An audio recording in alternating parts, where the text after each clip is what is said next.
Good morning, my friends.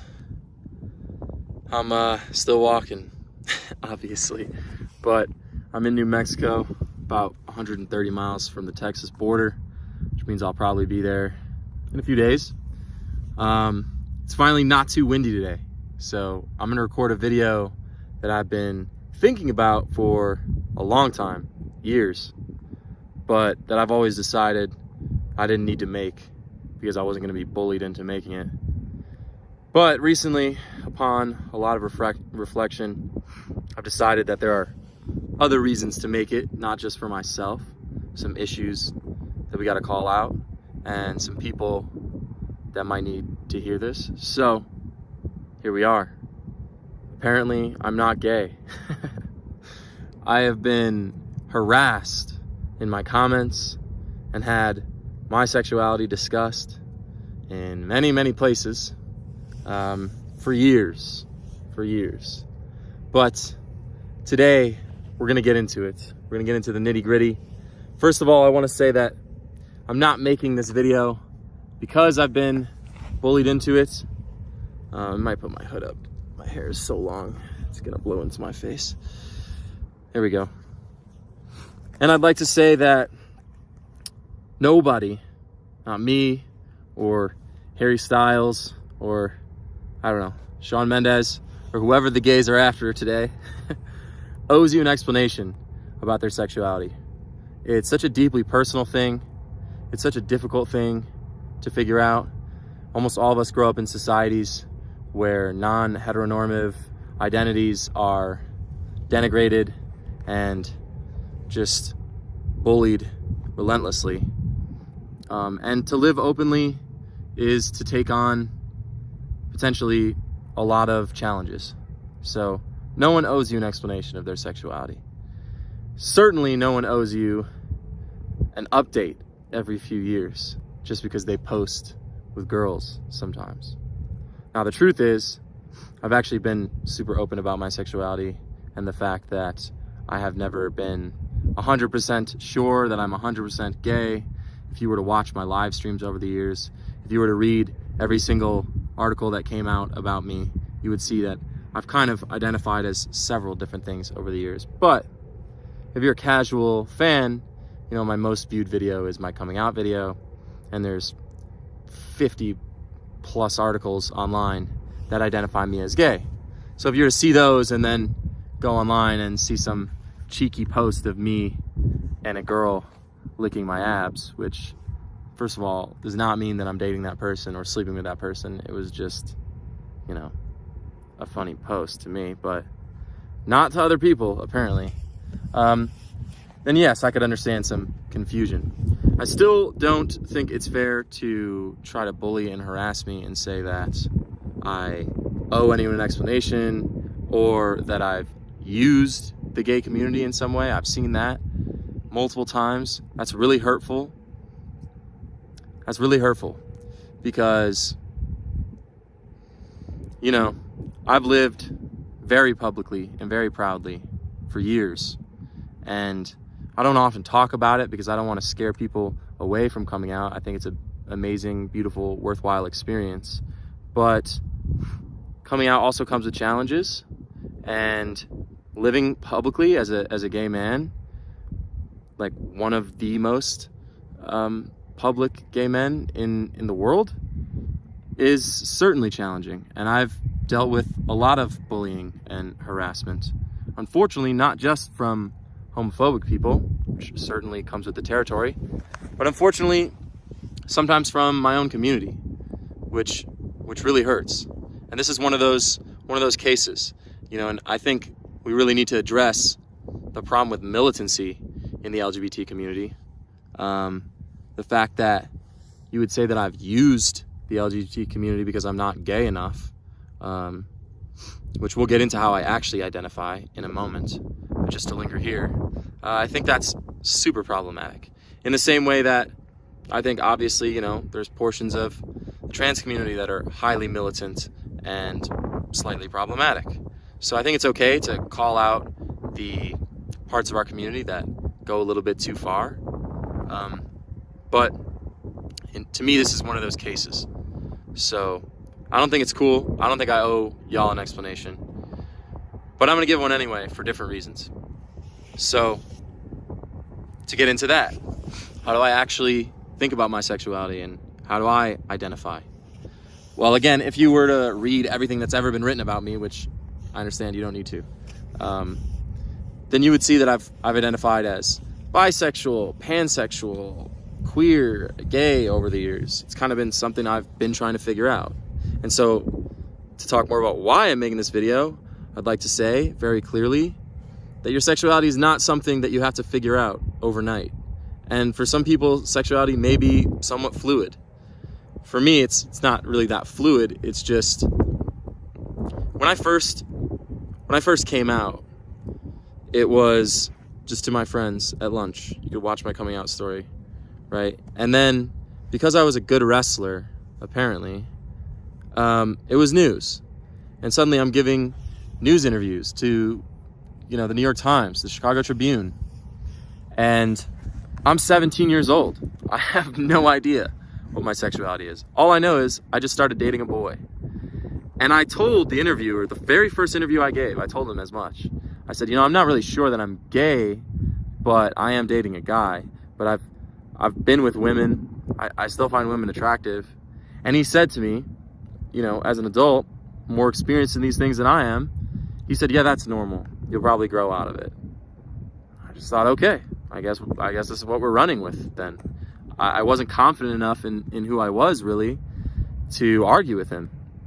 And other gay men have told me similar things over time. So he may not have been lying. He may have been coming from an honest, genuine place.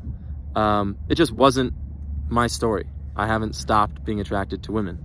And I've been with men, I've been with women, I've been with transgender individuals, I've been with people who identify as non-binary. So to me, I'm pretty clear on the fact now that my sexual identity is not just militantly gay, right? But it took some time to figure that out. After I came out as, non-straight, basically, I only dated men. I would basically serially dated men for years. And so I didn't really have the freedom to explore that for myself. But now I have. So I'm here. And I'll correct the record because I'm trying to come back online. And even though I don't want this channel to be all about myself anymore, there's some other things I want to get into. And I don't even necessarily just want it all to be about LGBT stuff. It's still a huge part of who I am. And I want to reintroduce myself a little bit. Hey, how you doing? I'm Dylan. But anyway, so these days I usually identify as queer. I have for a long time. When I was at Columbia, I met this kid and I was trying to ask him about his sexuality and he told me, I'm queer. And I had no idea what that meant. I was like trying to extract some answer out of him. I was like, so you like... And he was just like, dude, I'm queer. Like, I'm just queer. I'm not straight. I don't know. And it like clicked for me. I was like, oh, wait, like, I think that's me as well. I've never liked these like strict labels. I've never wanted to be pinned to one thing. And now that's generally how I do identify. But I've tried over the years to correct the record online. The problem is once a few interviews are printed about you, more people write articles about you and they don't even interview you. They just write what was in the previous article and give it a little bit of spin. And other times I gave one interview where I told the person that I was pansexual and they literally responded, that's too complicated. We're not gonna, that's like some new age stuff and we don't want to confuse people. So we're just gonna write gay, but it kind of means the same thing. Which it does. And I mean, gay is a lot of times just used as a term that means non-straight. And I understand that. So I didn't want to argue with them. But I also want to address this because even though I don't identify as bisexual because I don't see sexuality and gender as a binary, there are a lot of people who do see themselves that way. And biphobia is real. Like I said, I'm not even bisexual. I've never publicly said, I don't think, maybe in one interview in like 2018, I think I said that. But I have been attacked. I have been told that bisexuality is not real. I have been told that I'm just confused.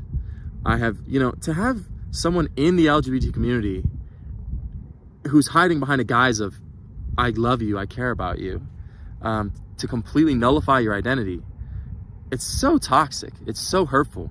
And I really feel for the people who do identify as bisexual, or any like non-binary sexuality. I really feel for them, because like erasure is a real thing.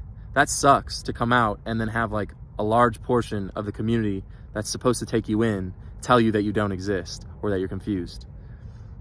You'd think that they would know better, because, you know, it's the same rhetoric. I've had my religious friends sit down and tell me they love me, but that I'm just confused and God doesn't make anyone gay.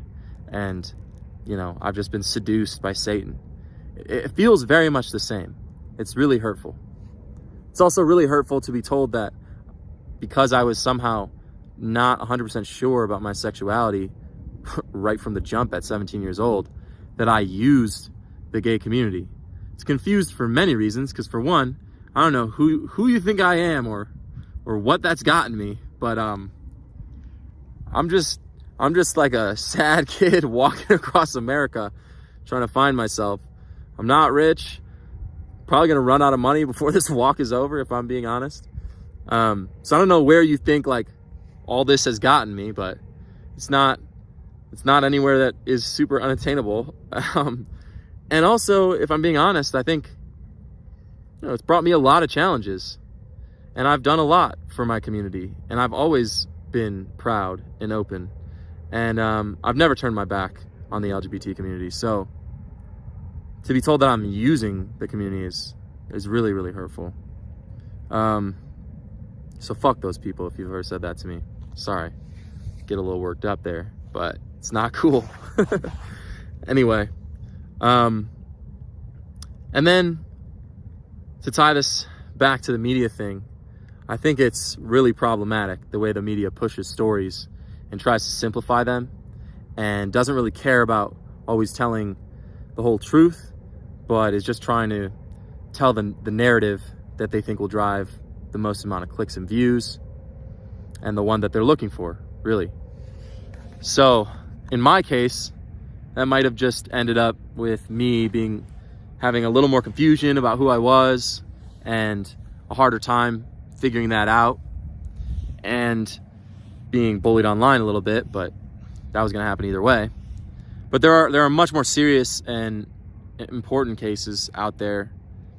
One that comes to mind, there's a Navy SEAL, and I'm hesitant to platform this person at all, because I just like to say up front, they have a lot of not just problematic views, but like straight up kooky views, and they've got a lot of stuff to work through still. But there was an individual who was like on SEAL Team 6 and started seeing a therapist, and it came to light that he liked to cross-dress.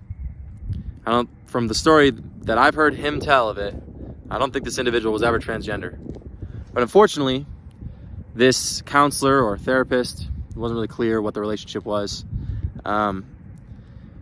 decided that he's transgender and that there was a lot of money to be made. And she decided they're going to write a book. And she did. Halfway through the book, he was very hesitant and said, look, I don't even want this book to be written.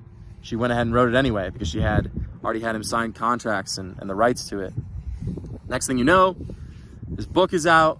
He's taking interviews from fucking Anderson Cooper and Esquire, and they're all running the story that he's trans. And he basically went along with it for a while. Now, fast forward to today, he is considering himself a detransitioner and has a lot of horrible, horrible things to say about the trans community. Like I said, he's pretty wacky and kooky. It goes as far as being, you know, this is a Satanist cult and all the usual talking points. They're here to persuade our children and transhumanist agenda, yada, yada, yada. Okay. Obviously, that's all nuts. Talking about a guy who also believes like the moon landing was fake. Okay, just to give you a little reference there. He's got a lot to work through. But that being said, that's not going to stop conservatives from glomming on. First of all, they love conspiracy theories. And second of all, they love nothing more than the idea of a detransitioner, which obviously is the tiniest percent of an already tiny percent of human beings. So it's really not a valid narrative to say that, detransitioning is enough of a problem. I think that you need to take rights away from trans people. So that's not what I don't even want anyone to go there. But the point is you've given a mouthpiece to those people, the media, by trying to push a narrative that wasn't really there. So there are real costs to this kind of stuff. There are real dangers, and we should be aware of those. And I think the media should hold themselves to a higher standard of truth and vetting. And if you want to get down to the nitty gritty, it's like pull the mask off the Scooby-Doo monster, and this guy's real enemy is not the transgender fucking agenda. Of course, it's capitalism and the bad incentives that caused this counselor to write a book because she wanted to make a bunch of money, and that caused all these news stories to run this story without really much caution. So, as usual, capitalism at the bottom of it, but we won't go there today. Where we will go, just to tie this all back together, is that I'm sorry if I'm not the 100% gay wrestler, combat sports guy that you thought you needed. But I think the important takeaway from this is that we don't need a story of representation that's exactly like ourselves for our identity to be valid. So you're valid just the way you are by existing. I know it's easier to go online and find someone who seems just like you to feel that. But first of all, there's plenty of gay wrestlers. Plenty. Okay? And second of all, and many of them are in the closet, but many of them are out. And you can Google. You can find some. Much better than me. There's like NCAA champs and Olympians and stuff. But yeah, you don't need someone who fits the bill 100%, just like you, for you to be valid. I think that's the major takeaway. And representation matters, but so does accuracy and truth, and giving people time to figure their shit out. So I think that's most of what I've wanted to say. I didn't write any notes out for this. Obviously, there's been no editing. I've just been talking straight through, so it's probably not nearly as eloquent as I've wanted it to be. And I probably have forgotten a lot of things I wanted to say and said a lot of other things poorly, but I hope you guys generally get the message that I'm trying to put out. Just trying to be 100% honest and truthful and reintroduce myself a little bit. So, yep, hope you guys stick around. Got lots more to say. And until next time, peace and love.